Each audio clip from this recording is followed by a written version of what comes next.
Air minuman yang dijual menerusi mesin tidak berlesen dikuatiri mengandungi bahan berbahaya. Malah lokasi mesin-mesin ini ditempatkan tidak strategik seperti berhampiran dengan kawasan yang kotor. Ikuti laporan khas mesin jual air tidak berdaftar disediakan wartawan Tun Hizami Hashim.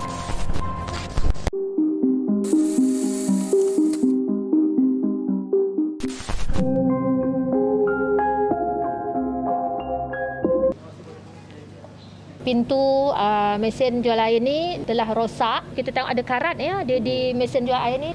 Mesin jual air ni juga berada di lokasi yang tidak sesuai, berdekatan dengan longkang. Itu antara penemuan menjijikkan apabila mesin jual air tidak berdaftar diperiksa oleh bahagian keselamatan dan kualiti makanan Pejabat Kesihatan Daerah Hulu Langat.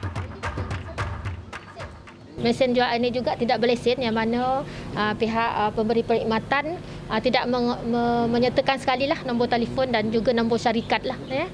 Jadi yang lesen tu sepatutnya perlu ditampal di mana, doktor? Lesen tu perlu ditampal di bahagian dinding mesin jual air ini ya, dan supaya untuk memudahkan lah. Ya.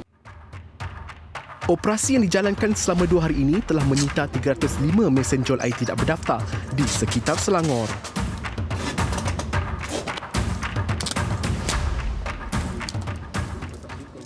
Operasi jam 10 pagi turut diteruskan ke kawasan rumah kedai di Jalan Rekod ini dan seperti dapat dilihat di sini, mesin jual air ini didapati lokasinya tidak strategik kerana berhampiran dengan kotak parkir yang menyukarkan pengguna untuk membeli air, dan dapat dilihat juga lokasinya berhampiran dengan tong sampah yang menjijikkan yang mungkin boleh mendatangkan penyakit kepada para pengguna. Ada juga pemilik mesin jual air yang degil dan mencabar undang-undang dengan meneruskan operasi tanpa lesen walaupun mesinnya telah disita 7 bulan lalu. Mesin ni kalau tengok dari segi fizikal ya, kita nampak kesan tampalan ya telah disita oleh pejabat kesihatan sebelum ni ya. Tapi di sini kita tengok memang telah tiada, mungkin dia telah ditanggalkan oleh pihak owner. Jadi kita akan buat sitaan semula lah lagi sekali dan kita akan buat report polis juga. Dan tindakan akan diambil lah kepada pihak penjual mesin jual air ini. Ekoran itu, kedai percetakan yang membekalkan elektrik dan air kepada mesin yang disita ini disiasat bagi mengenal pasti pemilik mesin jual air tersebut. Dia sewa bulanan ke macam mana? Selalu kami akan dapat dalam RM30, RM20. Tengok pada berapa banyak orang pakai pada mesin tu. Memang saya tahu masa sita tu, masa PKP tu kena sita. Saya ada. Jadi memang kita orang tak buka. Kita orang tutup sampai dalam sebulan 2. Lepas tu dia cakap dia dah dapat lesen daripada kementerian. Okey, dah boleh buka. Kita orang just buka elektrik balik lah. Itu je buka air, itu je. Siapa yang buka balik sita tu? Ada orang yang mesin ni. Tak boleh. Dia kena ada lesen, dia ada nama, kena ada nama owner tu lah yang mesin jual air. Kena pastikan semua tu lah yang mesin dia elok berfungsi lah. Pihak kedai ini dinasihatkan agar tidak bersubahat dengan pemilik mesin jual air yang melanggar Akta Makanan 1983. Sebab kita nak nak menjaga kesihatan masyarakat. Kalau air itu tak betul kualitinya, ada pencemaran kimia, ada pencemaran bakteria ataupun yang lain kan. Jadi memang bahayalah kepada kesihatan awam kita yang pengguna, pembeli tu kan. Air itu memang bahayalah. Pegawai Kesihatan Daerah Hulu Langat, Dr. Zaini Zasuli, juga mengarahkan anggotanya untuk mengambil 6 sampel air untuk dihantar ke Jabatan Kimia Malaysia bagi memeriksa kualiti air minuman yang dijual menerusi mesin ini. Untuk pemeriksaan mesin jual air oleh pemilik, mereka perlu melakukan pelenggaraan setiap 2 minggu lah. Jadi untuk memastikan air yang dijual tu bersih dan selamatlah untuk diminum. Sekiranya ada pelanggaran pada persimpelan yang dilakukan pada mesin jual air, ya, kita akan buat mintalah pemilik mesin jual air untuk menyelenggaralah ya.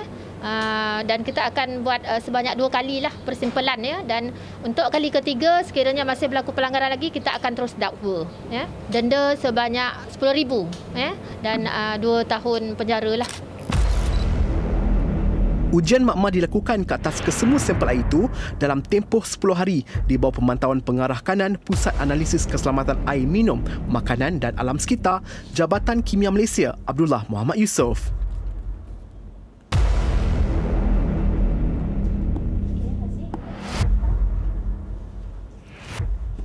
Kita Jabatan Kimia di bawah saya punya pusat sekitaran, kita memberi perkhidmatan kepada Kementerian Kesihatan Malaysia di bawah Kawalan Mutu Air Minum Kebangsaan KEMAM. Ya. Bekalan air di seluruh negara, analisisnya adalah daripada kami. Kita ada beberapa analisis lah. Kimia dalam 536 sampel. Dan untuk mikrobiologi kita ada 158 sampel untuk tahun 2021 lah. 3 pegawai sains di Makmal Seksyen Inorganik akan menjalankan ujian amonia dan nitrit yang terkandung dalam air minuman.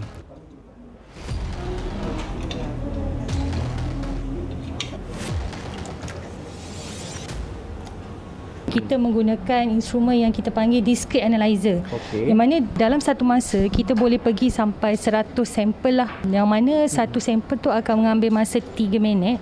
Dan keseluruhan proses tu kalau kita run maksimum 90 sampel, dia akan mengambil masa dalam sejam ke 2 jam jugalah. Keputusan analisis akan diterima dalam bentuk kepekatan lah. Untuk limit amonia, kalau mengikut jadual ke-25 standard air minum bagi Akta Makanan 1983, limit untuk amonia yang dibenarkan adalah 0.1 ppm lah.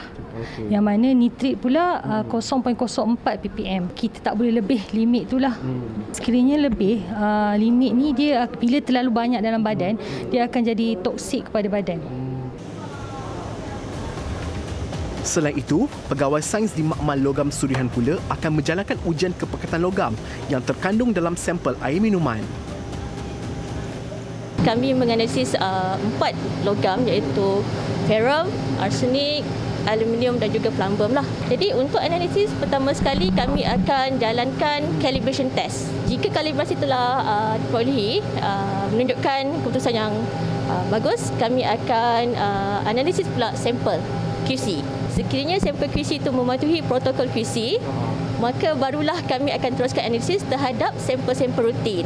Untuk satu-satu sampel, masa analisis yang terlibat adalah sekitar 4 minit saja. Tapi kebiasaan di sini, satu-satu batch tu memuatkan sehingga 370 sampel. Kadang-kadang dia melibatkan masa dalam 1 hari ataupun 2 hari.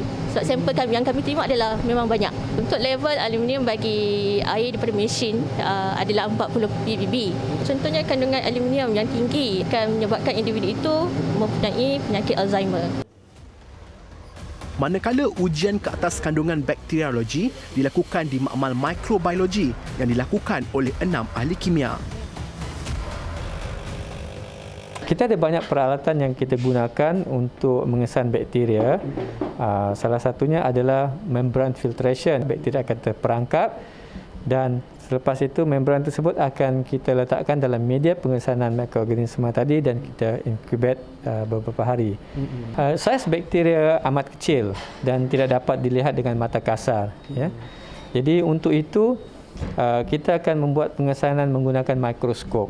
Ujian kita ni adalah ujian kuantitatif, iaitu kita boleh kira bilangan koloni yang terhasil, iaitu menggambarkan tahap pencemaran dalam sampel tersebut. So ada 3 jenis bakteria yang kita kesan, iaitu coliform, E. coli dan juga Clostridium perfringens. Untuk standard air minuman kita ni tidak boleh ada kehadiran bakteria-bakteria yang dinyatakan tadi. Kebiasaannya pencemaran daripada sumber air ni akan menyebabkan keracunan makanan, ceret-beret, demam dan sebagainya.